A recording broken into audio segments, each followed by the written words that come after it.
یک ابر عبارت 100 میلیون دلاری و احتمالاً مجلل ترین خونه‌ایه که توسط دست بشر ساخته شده و ما قرار زندگی تو این خونه رو با زندگی تو این خونه هنری 69 میلیون دلاری که برای مقاومت در برابر سونامی واقعی ساخته شده مقایسه کنیم و همچنین یک کاخ 30 میلیون دلاری با پارک آبی اختصاصی و همینطوری میریم پایین مثل اینا تا میرسیم به این خونه $1 که به سختی قابل استفاده است. در واقع میشه گفت که یک آلونکه. خیلی مزخرفه. خب قیمتش چرا $1؟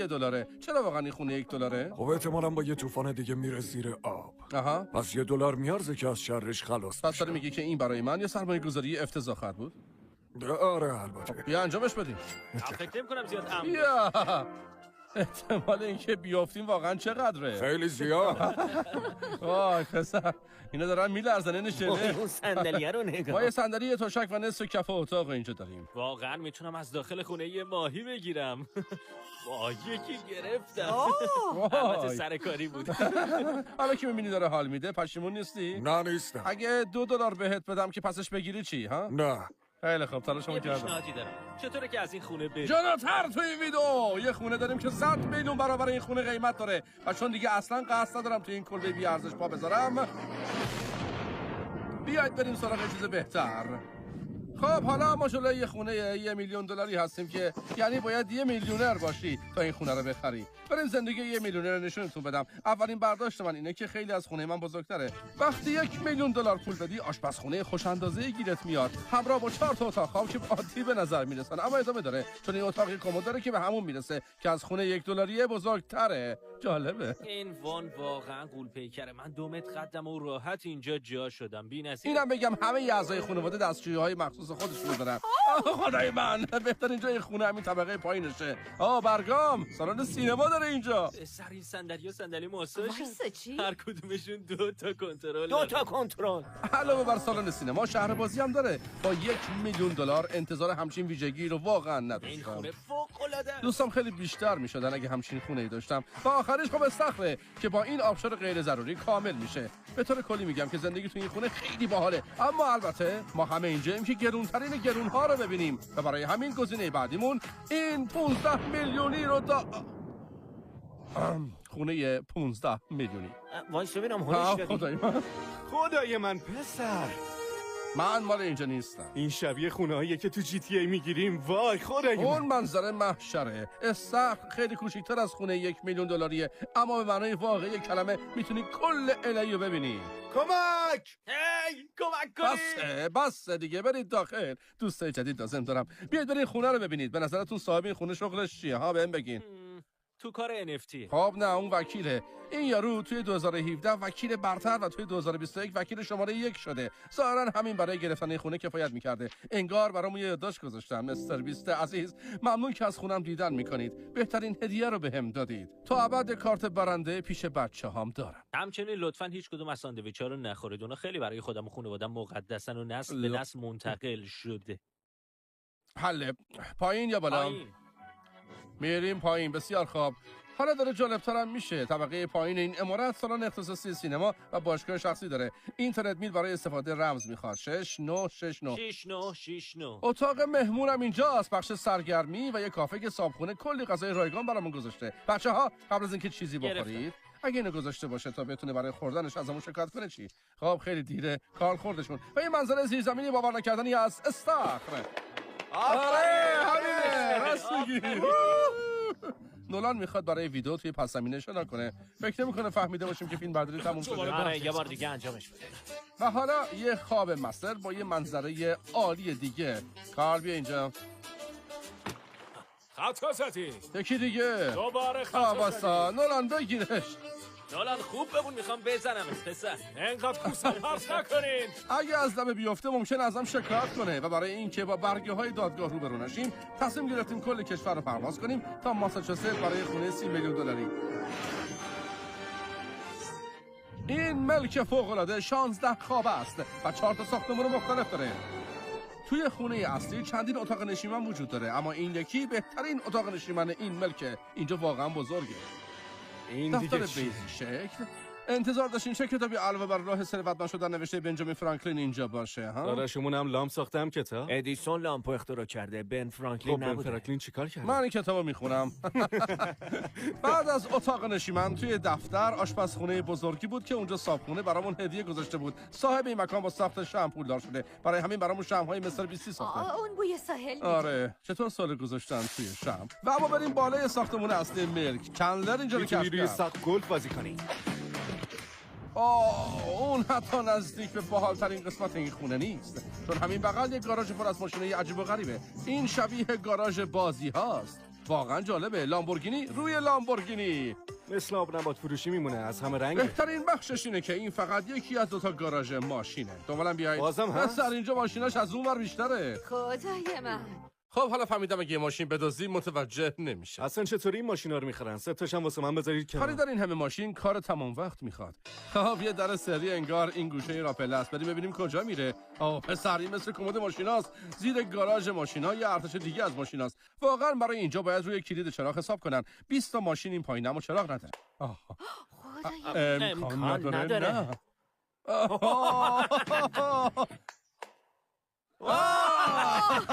برای همین کلید چراغ برق نداشت. من مونده بودم کی میتونه 30 تا ماشین توی زیر زمین جا بده ولی برق نداشته باشه. خب اشتباه برداشت نکنید. تمام اتاقای این خونه تا اینجا فوق العاده بودن، اما اگه من صاحبش بودم فکر نمی‌کنم هیچ وقت این ساختمون رو ترک می‌کردم. این شگفت انگیزه. درسته؟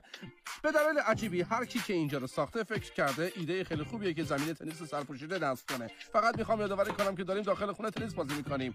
همچنین هیچ ایده‌ای ندارم تنیس چطوریه. خیلی خوب اعضای گروه، من هیچ ایده‌ای ندارم. لطفاً دنبالم بیاید. خدای من، 2 طبقه شهر بازیه. شهر بازی داخل این خونه در واقع 20 برابر از خونه 1 میلیونی بزرگتره. اما خب فقط این نیست، اینجا واقعا همه چی داره. خیلی خوب، از اینجا جمع نمیخوام. داریم داخل خونه توی زمین بسکتبال پینگ پونگ بازی میکنیم. با اولین ضربه پسر. خب تمام ویژگی‌های خونه 30 میلیونی واقعا باحال بودن، اما این اتاق چیزیه که اینجا رو کاملا خاص نگه می‌داره. میریم طبقه بالا برای بهترین بخش از این ملک. چیزی که واقعا دلتون میخواد ببینید درست همینجاست. اینجا رو نگاه کنید، پارک آبی سرپوشیده. وای اینجا شبیه دنیای کاملا جدیده. ببین اینجا چقدر خفنی. برید خوش بگذرونید اما چیزی رو نشکنید. اطاعت میشه.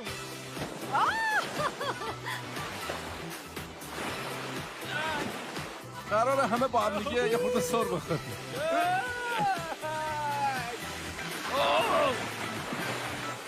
میخوایم از پارک آبی لذت ببریم. توی خونه بعدی میبینمتون. تنها خبر بد اینه که دوباره باید کل کشور رو بچرخیم. خبر خوب اینه که یک ابر عمارت 45 میلیون دلاری پیدا کردیم.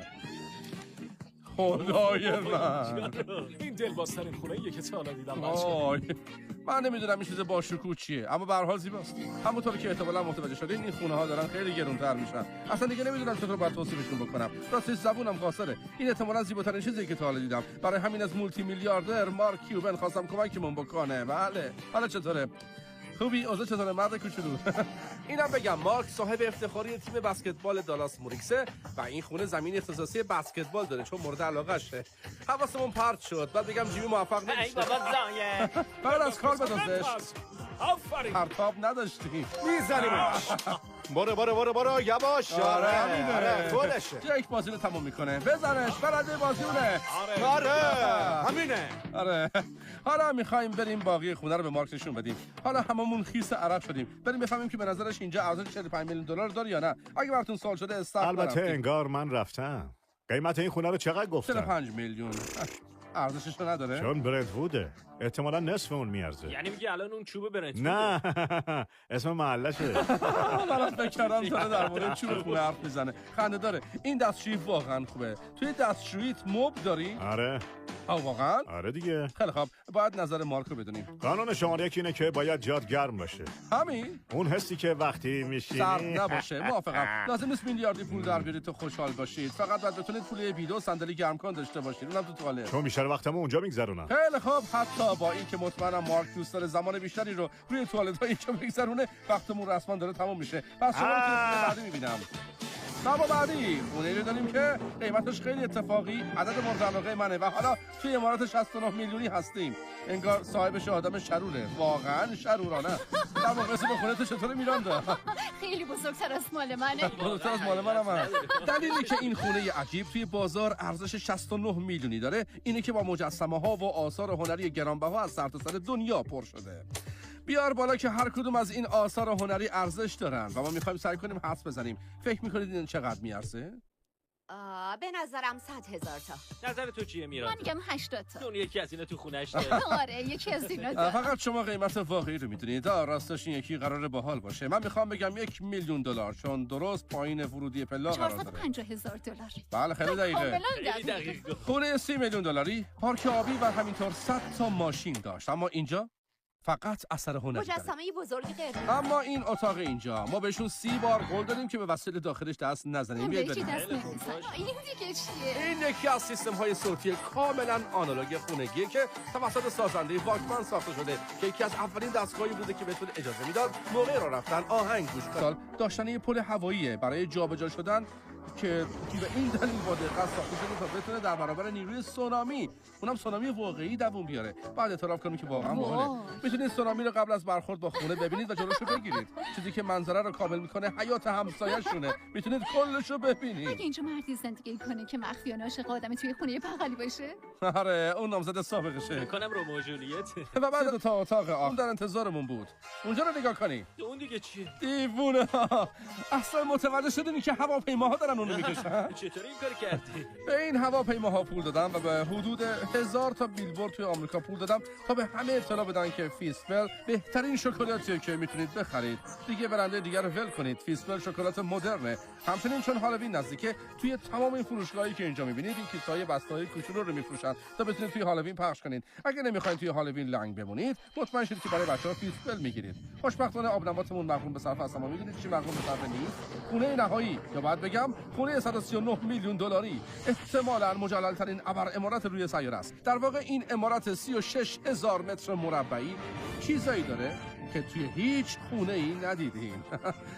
از کافه های شبانه جالب گرفته تا همینطور تیرکس و آسانسور کاملا رباتیک ماشین. اینجا قرار مغزتون رو منفجر بکنه و برای این کار تور خونه رو خواستار کردیم و رفتیم سراغ هنرمند جاستین حالت تیمبرلک. چطوره؟ و این خونه جاستینه و قراره که نه خدای من تا حالا منظری از این بهتر تو زندگیتون دیدین؟ این واقعا فوق العاده آره مرد واقعا جلوه‌ی ویژش عالیه، به نظرم عالیه. اینطوری که آره شاید بذاریم جزو دفعه برتر، نه؟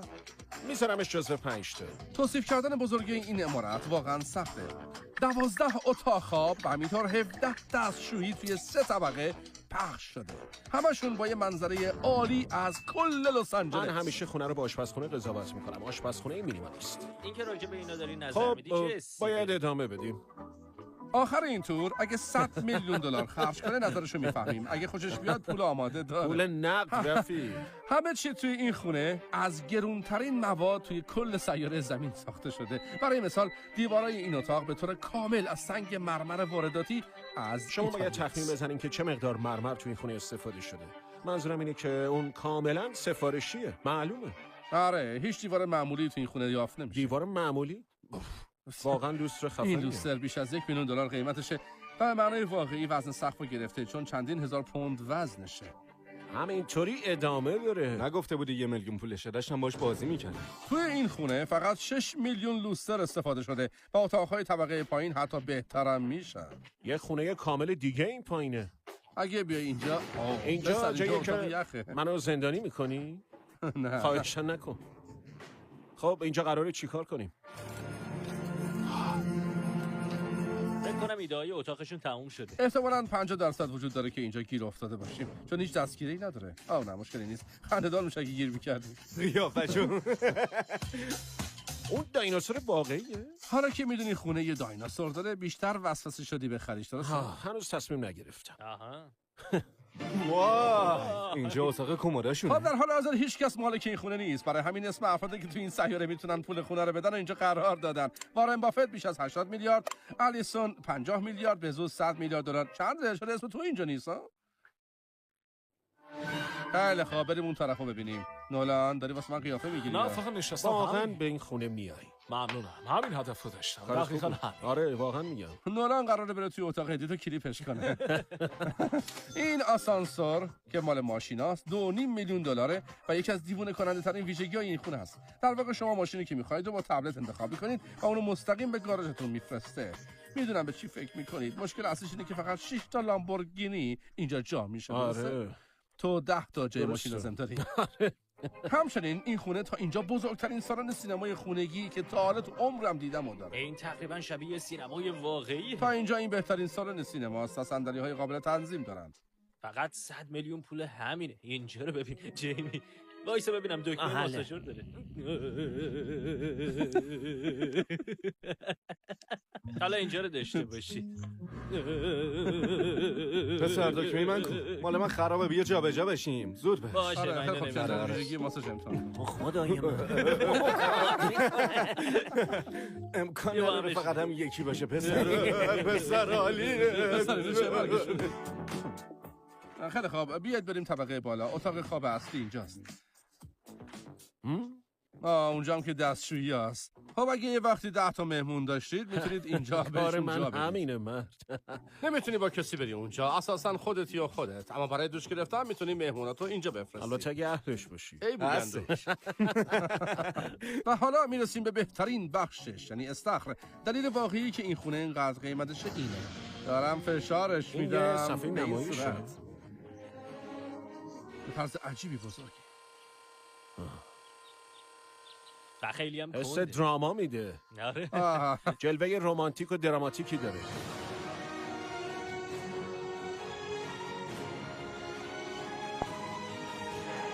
خب یه کمی خودنماییه ولی منظره آره خیلی تصور کنید زیباییه. تصویر الهی بود. خیلی باحال بود نه؟ فکر میکنم هست. این مرکز شهره و اون یکی هم مرکز شهره. به عنوان مرجع کال حدوداً 2 متر. آره همچین چیزی تقریبا. تا ببینید تلویزیون چقدر ازش بزرگتره. خیلی خوب جاستین، کل خونه رو شما دیدی. حالا وقتشه بدونی مشخصاً 100 میلیون دلار نقد آماده داری برای این خونه؟ درسته. میخوای خونه رو بخری؟ بهش فکر کن، لباس نولان هم روش می‌بینی. لباست هم روشه؟ آره. قبوله. کسی که لباس پاره کردم روش میدین یا نه؟ آخه چرا؟ بیا اینجا. امیدوارم که لذت برده باشید. بعداً میبینم.